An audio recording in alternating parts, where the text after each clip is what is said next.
Okay. And my slides are, people can see my slides, you think, yeah? Yeah. Mm-hmm. Okay. All right then, so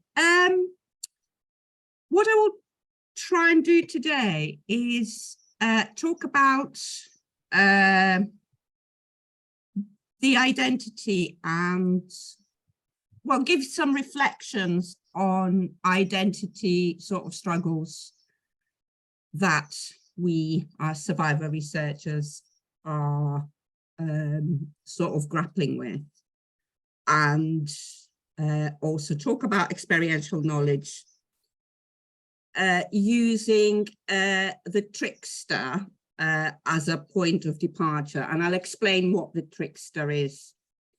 Now, before I do that, how do I change the slides? Oh yeah.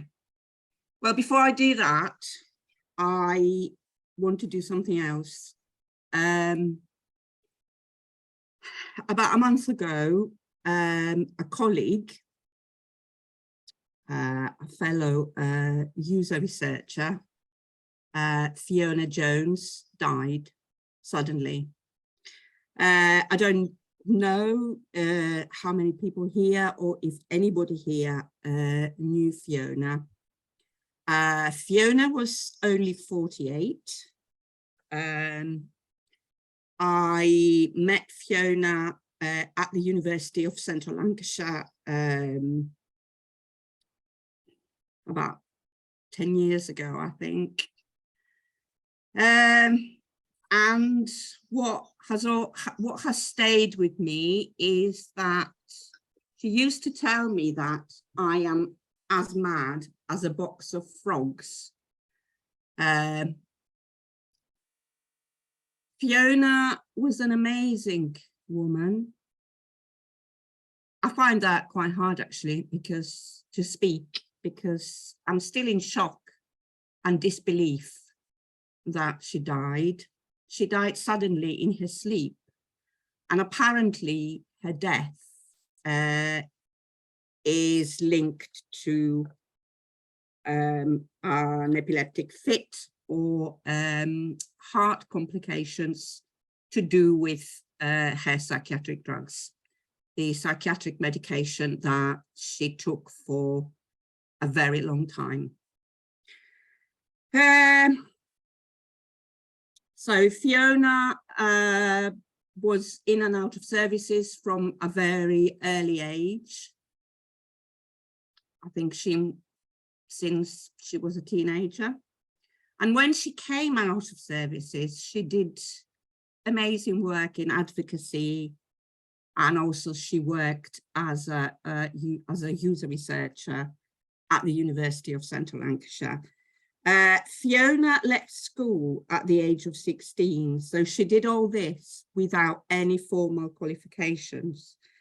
And she had an amazing mind and a wicked sense of humour. And as you can see, I mean, it's you know, I still find it really hard to believe that she died. She was cremated last week. And I want to talk about Fiona to sort of remind ourselves that, I guess, fighting for humane mental health services is the best way to honour Fiona's memory, and perhaps survivor research can contribute a little bit to that. Now, Fiona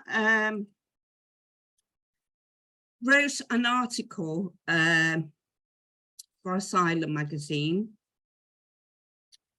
back in 2013 called The Naughty Child, and I wanted to read here a couple of paragraphs from that article. So Fiona starts saying that her first recollection of self-harm was when she was 9 years old. I went into the kitchen, pulled my mum's vegetable knife out of the drawer and slashed my wrists. I had to go to hospital for stitches, but no one asked me what was wrong. And that's the age of 9. Around the same time, I started running away, staying out. And as I was constantly cutting myself, and failing at school. I was reasonably clever at school, but there was something not quite right, and I didn't know what it was. I carried on cutting my arms, taking overdoses of paracetamol, and that carried on until I was 14. It was at this point that my mum and dad put me into care. Now, she goes on to talk about how, as a teenager, I was put in an adult psychiatric ward. And she also talks about ending up in high secure services after being transferred there from prison. She spent 6 years in Ashworth, which is a high secure hospital, a forensic mental health setting in Liverpool. And she talks about a meeting with a nurse there. It was a chance meeting with a nurse who came onto the ward that helped me transform my life. She was, I think, trying to see who was suitable for transfer to medium security. Just on an off chance, she heard me talking, and we realized we were from the same county. She was just really nice, friendly and chatty. She had asked me about what sort of music I liked. And then she finishes saying that I'm doing great now and I haven't self-harmed for 10 years, the longest time in my life. I'm sure she would be absolutely amazed at what I'm doing now. I don't think she realizes the impact she had on my life. Not only that, but her work informs future practice, because I talk about this now as being the single thing in a 27-year history that I've had that kick-started my recovery. Right, okay. So what I'll try to do in this talk, as I said, I will use the character of trickster, and I will explain what the trickster is. Borrowing that character from something that H. Spandler wrote in 2008, called it's a chapter called The Radical Psychiatrist as Trickster. So this is really an experiment to explore some of the functions of the trickster, of the character of the trickster, and see whether they could potentially apply to the double identity and the role of the survivor researcher within academia, and also whether these characteristics and functions of the trickster, whether they potentially apply to the functions of experiential knowledge.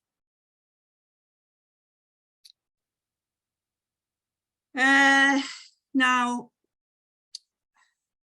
well, a lot of the people here know what survivor research is, but I thought I'd better sort of talk a little bit about that. Sometimes survivor research is described as user-controlled research. So 2 people that were quite influential, Peter Beresford and Diana Rose, both of these people were quite influential in survivor research in this country, in the UK, said that survivor research is committed to challenging the disempowerment of mental health service users and survivors, and committed also to supporting them to have a greater say in their lives and influence in the world in which they live. And another survivor researcher, Jasna Russo, talks about the central role that experiential knowledge has throughout the research process in survivor research. And by experiential knowledge, I mean knowledge that comes from lived experiences of mental distress, and also lived experiences from using mental health services. Now,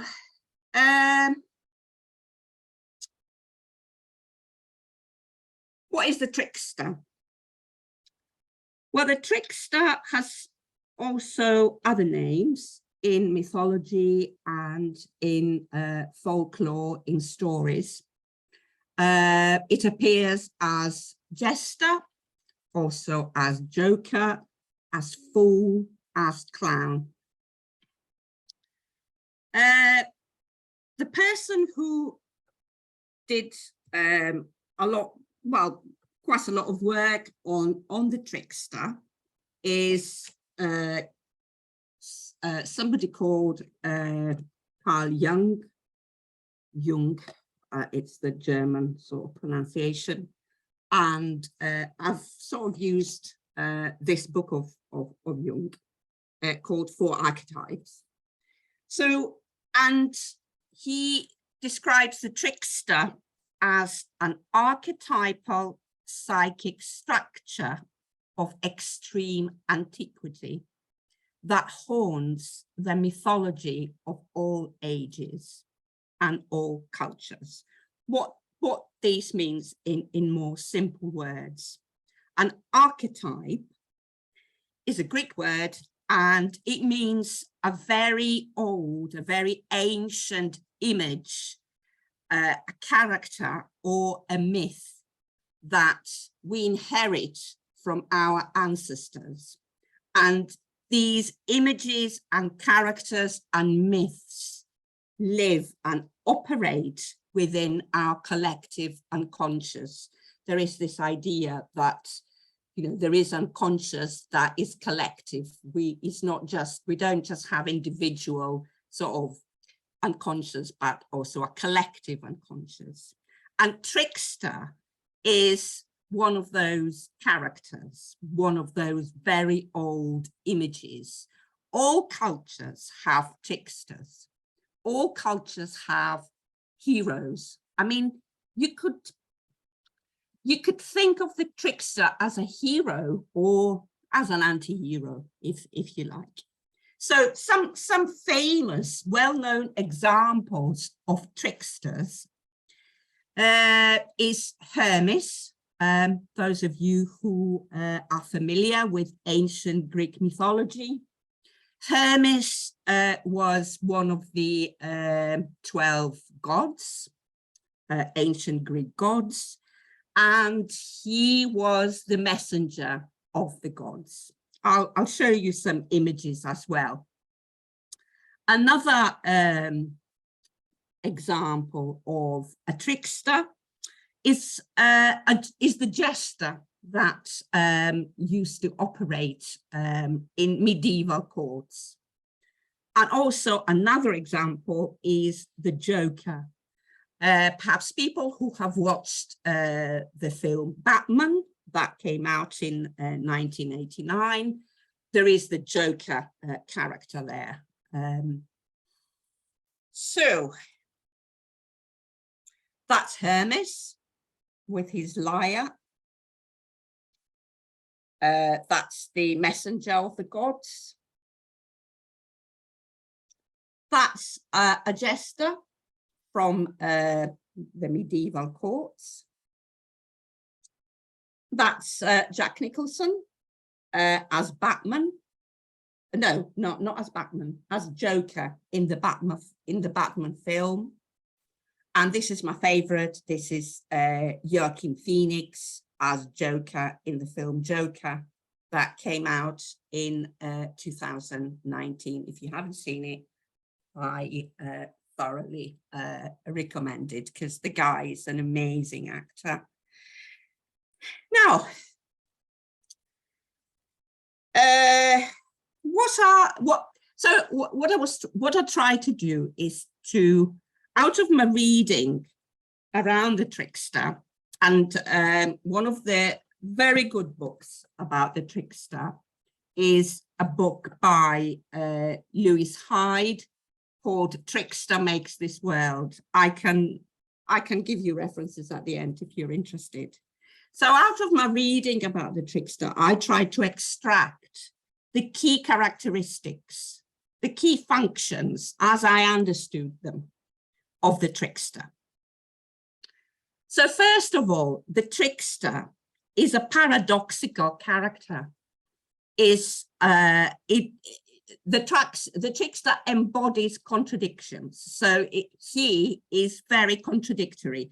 And I will be saying he because in mythology and in folklore, in sort of folklore imagination, the tricksters are mainly men, are mainly male, not male, because they're not really human.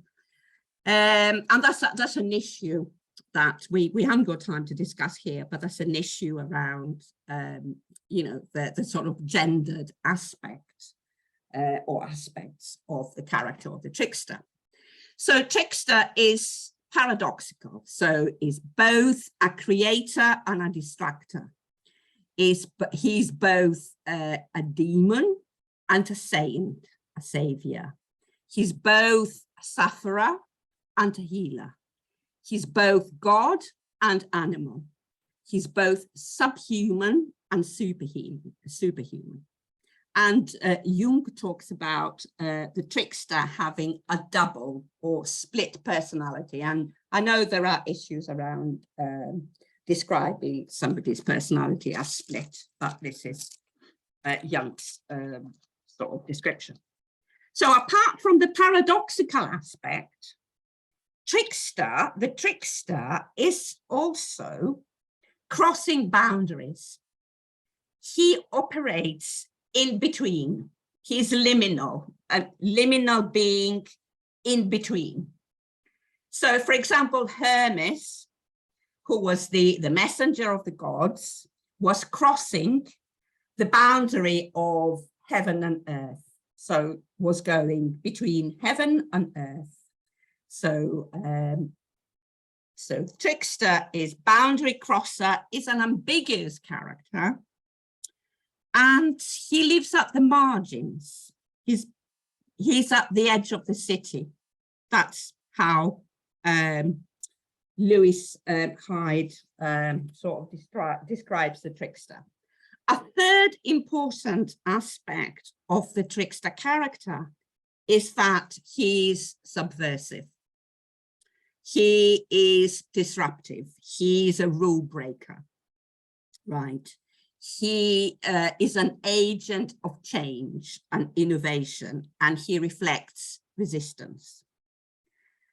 Another quite interesting feature of the trickster is that he's shameless, meaning that basically he can't be silenced. So he speaks out about issues that others don't speak about.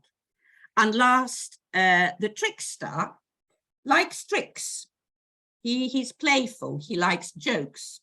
He's foolish, he's mischievous, he's childish, and he's blasphemous.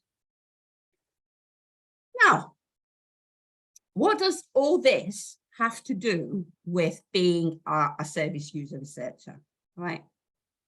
So the way I understand my identity as a service user researcher is that my professional identity occupies a liminal space in between academia, academic research, and the psychiatric survival movement. So we are in between these two. And people talk about survivor research and survivor researchers in terms of living in the borderlands, writing in the margins, having to learn to walk between worlds. Alec Grant, who is a survivor academic, tweeted back in 2012, I think, that you can be a mental health survivor you can be a mental health professional or academic, but being a combination, a hybrid of the two, is cultural rule breaking. You're breaking the rules, basically. You can't be both. And being both is a transgression. And Nev Jones, who's also a survivor academic and researcher and philosopher in the States, has written that the lack of clear boundaries involves transgression and threat.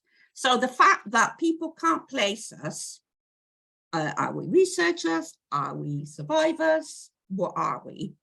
It's threatening for people. This uncertainty and the ambiguity around our role is possibly threatening.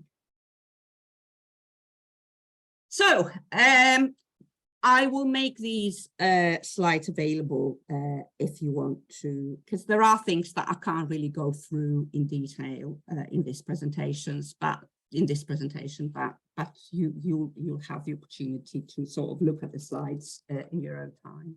So basically, the professional identity space that we occupy as service user researchers is a liminal space, is a difficult space, is paradoxical, full of contradictions, but it's also a space where creative things can happen. Now, in terms of experiential knowledge, the knowledge that, for example, I have around, that comes from my own lived experience of distress and also being sectioned, for instance, like 14 years ago, this kind of knowledge is associated both with shame and pride. And that's a paradox, that's a contradiction, because I had a diagnosis, I was sectioned, I have a stigmatized social identity. There's not much I can be proud about this, right? So that's the shame. But I've tried to cultivate some pride about the fact that I fought to survive and I survived. So that, I find that really interesting. I mean, people have written about, shame and pride in relation to being a survivor. Now, some tensions around being a survivor researcher, some more tensions. What we have to do in order to function as survivor researchers, we have to be both mad enough, but also normal enough. And that's a paradox. So we have to be mad enough so we can be considered as authentic service users, that we've really been through services, we've really been sectioned, we've really had all that goes with a journey through mental health services. But at the same time, we have to be normal enough to be able to hold down a job. And I did this presentation in Cork back in November. Somebody said to me, "You are doing a good job being mad enough and normal enough." So I thought that was quite reassuring. So that's quite an interesting paradox. Now, if we go back to what I said earlier about experiential knowledge, right, the knowledge that comes from having used services and having had experiences of distress, the way I see this kind of knowledge, survivor knowledge, experiential knowledge, mad knowledge, is disordering and disruptive. So survivor research and also mad studies, which is, I mean, we'll probably need another seminar to talk about mad studies. But mad studies is a project. I wouldn't say a discipline, because some people think it's an indiscipline. So it's a project that centers the knowledge of our knowledge, MAD knowledge, service user knowledge. So survivor research and MAD studies challenge mainstream research thinking and practice. As service user researchers, we are asking questions, or hopefully we are asking questions that mainstream researchers may not ask. I've certainly done that. Now, experiential knowledge and MAD knowledge also disrupts principles of what is considered as academic and scientific knowledge. Well, scientific knowledge is academic knowledge is supposed to be objective, is supposed to be disengaged, distant, and is supposed to be value-free. Well, the knowledge that we are working with is far from all these things. It's not objective, it's not distant, it's not value-free, because we take sides. So it's partisan knowledge.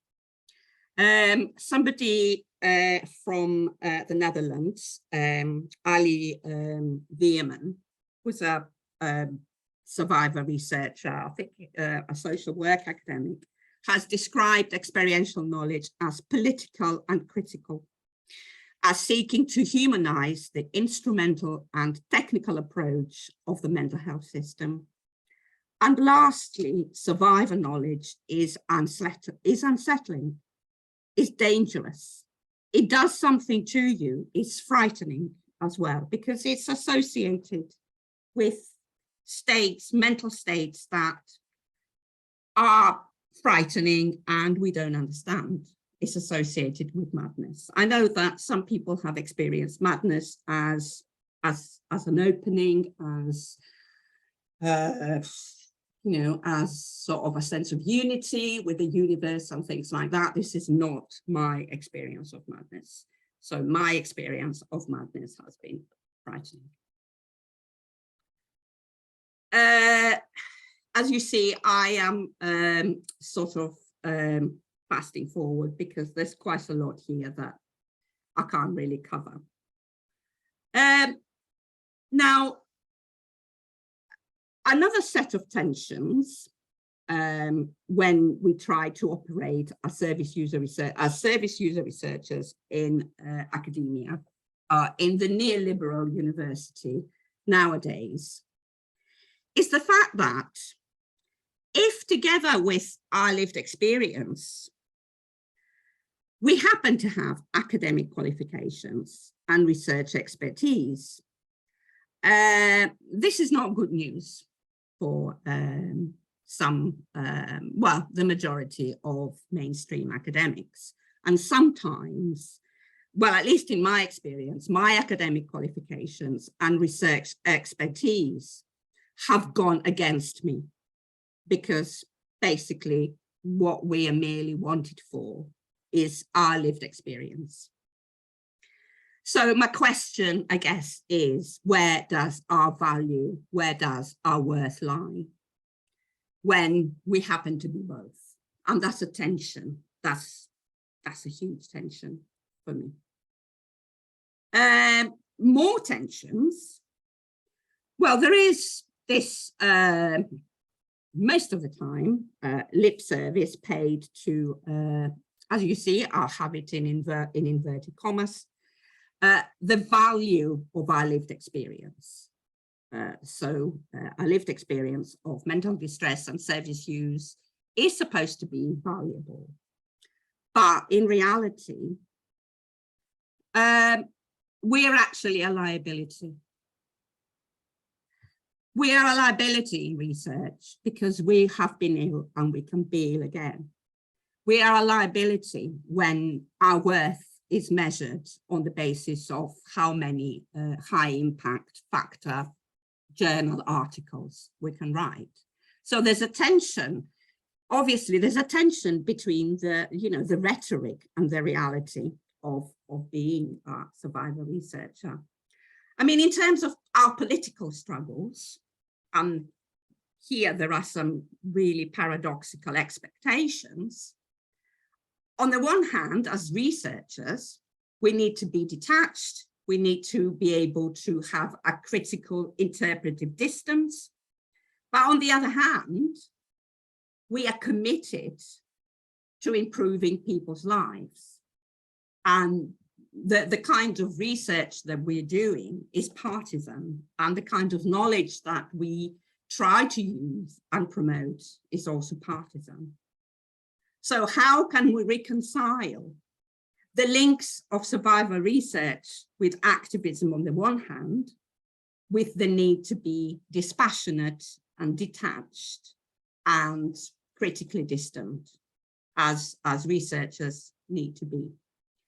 I think that there's, I mean, a lot can be said about the contradictions between the rhetoric and reality when it comes to service user involvement in mental health research.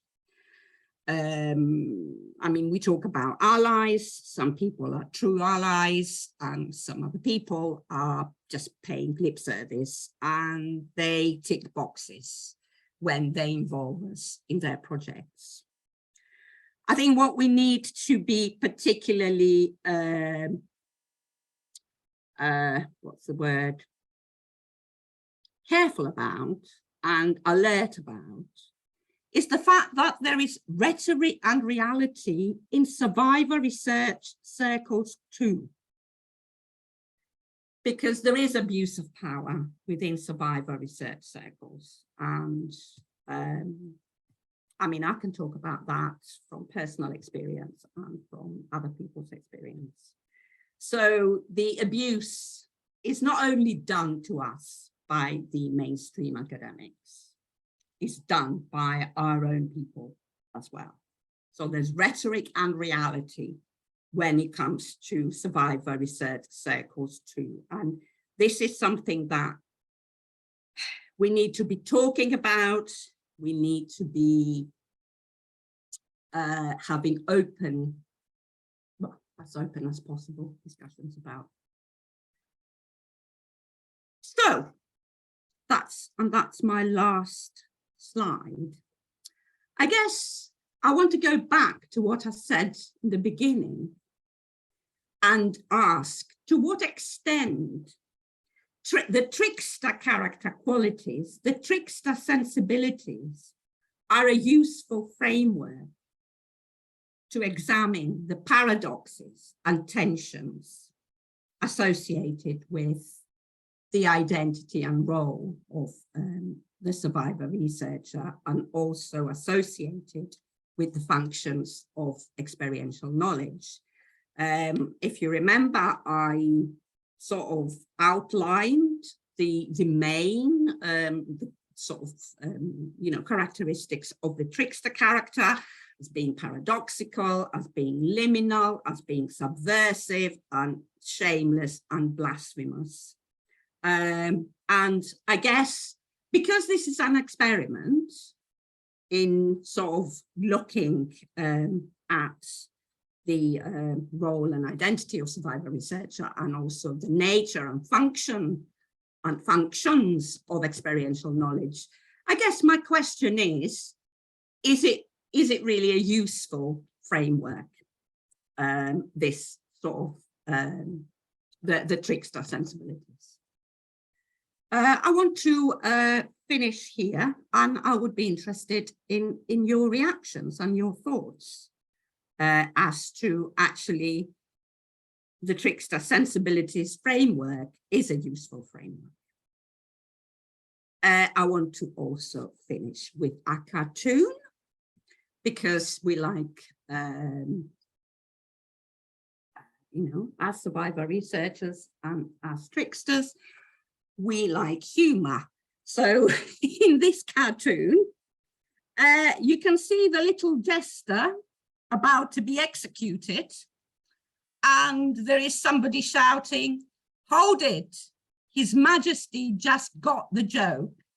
So the poor jester who obviously made a joke is going to be saved, so and not be executed. So that's from me.